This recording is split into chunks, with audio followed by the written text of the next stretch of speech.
So మన చుట్టూ ఉన్న పీపుల్ ఎలా ఉండాలి, what kind of circle we have to maintain, ఇది చాలా కష్టమైన క్వశ్చన్. ఎందుకంటే వాడు చెడ్డోడైతే నేను కరెక్ట్ గా ఉన్నాను కదా, ఐఎమ్ గుడ్ అని అనుకుంటారు. Is it possible? ఒక రోజు ఒక లాయన్ ఒక ప్రెగ్నెంట్ తో ఉందన్నమాట. అది అడవిలో వెళ్తుంది. ఎవరో వేటగాడు దాన్ని హంట్ చేయడానికి వచ్చాడు. అది ఒక గుంత లాంటిది వచ్చింది, జంప్ చేయడానికి ప్రయత్నించింది, అది దాంట్లో పడిపోయింది అనమాట. సో వాడు వెళ్ళిపోయాడు.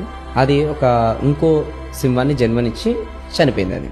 సో నెక్స్ట్ డే గొర్రెలు కాస్తోడు ఏం చేశాడంటే అక్కడ నుంచి వెళ్తుంటే అది ఏదో చిన్న జంతువు ఇలా పడిపోయిందని తీసి ఆ గొర్రెలలో కలుపుకొని వెళ్ళిపోయాడు. కొన్ని రోజుల పాటు ఆ చిన్న సింహం గొర్రెలనే పెరగడం స్టార్ట్ అయిపోయింది అది. అండ్ ఒక రోజు పెద్ద సింహం ఏం చేసిందంటే ఆ గొర్రెల మధ్యలో ఒక ఏదో కనిపిస్తుంది, దాన్ని ఒకసారి చూడాలి మనలాగా కనిపిస్తుంది, పోయి చూసింది. అది షాక్ అయిపోయింది చిన్నది చూసి.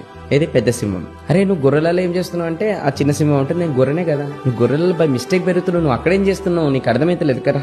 వాటర్ దగ్గర తీసుకెళ్ళి నీ ఫేస్ నా face same to same, same to same, నీతోక నాతోక same to same, same to same. ఇప్పుడు నేను సింహం లాగా అరుస్తాను, అది సింహం లాగా అరిచింది. దీన్ని అడగమంటే మే అంటుంది అది.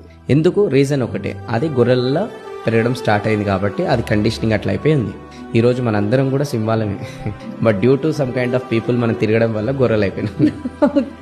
ఆ టర్మినాలజీ కొంచెం తప్పు ఉండొచ్చు, but purpose of the meaning అర్థం చేసుకోండి. ఓకే.